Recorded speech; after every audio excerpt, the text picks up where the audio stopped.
Are the B&W speakers the flattest in the world?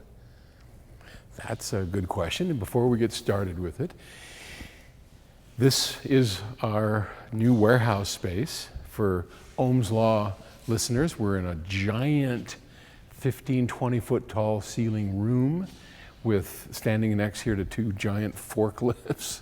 And to our left is all the racking that's going to go in for the parts, and then a massive mound of drywall over here, and then all our parts. So we're like 2 days from complete move-in, and people are back there cleaning and doing all sorts of things.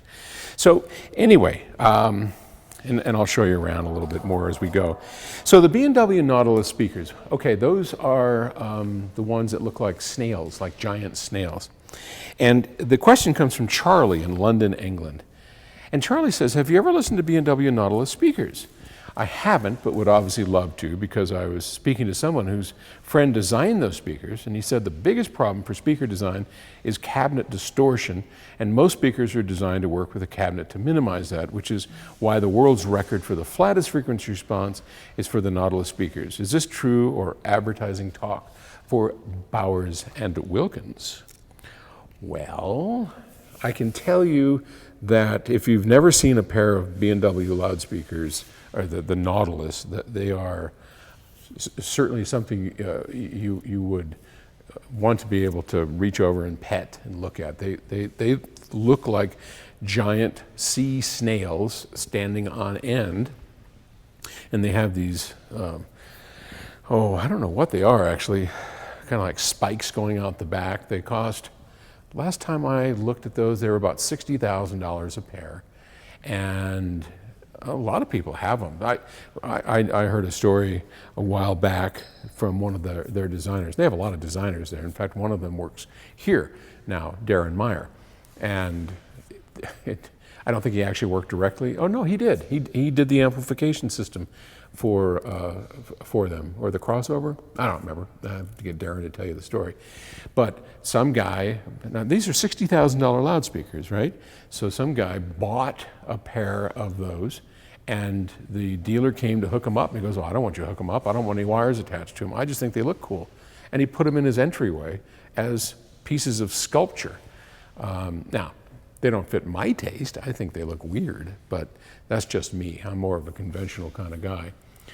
I think they are very flat.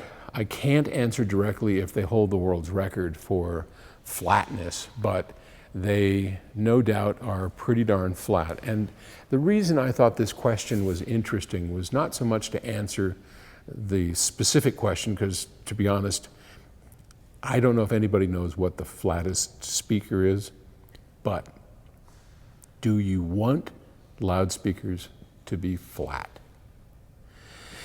So one would think, of course you do. We want amplifiers to be flat. We don't want amplifiers to have a little bump on the top end, or a dip on the bottom. We want them to be ruler flat, right? I mean, that's very important. But not so much in speakers. If we could have them flat, maybe they would work, but the things we have to do to loudspeakers to make them flat in a room almost inevitably destroy the musicality of the speaker. I'll give you another example. John Curl, who is one of the most famous design engineers in the world, he's a good friend. And John and I were at a conference together, and we were yapping about the Nudell dip, which is Arnie's famous depression in about a dB and a half, 2 dB depression between about, I think about 800 hertz up to about 1.5 kilohertz. He always used to dip that area out a little bit on purpose. He would tailor the sound. Arnie would say, no speaker is flat, and if it were, you wouldn't even want it to be. And so think of speaker design like an artist with a palette.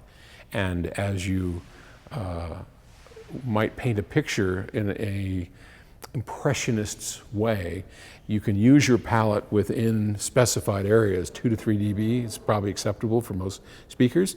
So you tailor it. If you're going to have a 2 dB variation from flat, you might as well put it to a place where it is to your advantage. So anyway, John and I were talking, and he said, you know, I designed a perfectly flat loudspeaker once. He said, worst sounding speaker I had ever heard. And I gave up and said, this is more magic than an engineer can handle. And true to form, every flat loudspeaker I've ever heard just had no musicality to it. Now, I've heard the B&W Nautiluses, and let me politely put it this way, they don't suit my taste in music. I'm sure they suit a lot of people's tastes, but that's not really the point. I just think speakers are something that is almost, they're almost designed by sorcerers. There's just years and years of experience and ears that go into their design with all the machines and all that, but they are tailored in their sound. And at the end of the day, after a lot of work with a crossover, if you can get that speaker to sound musical for all types of music, you've really done something magical. So the flattest speaker, maybe, but I'm not sure that's what you want. All right, thanks. Talk to you tomorrow. Bye.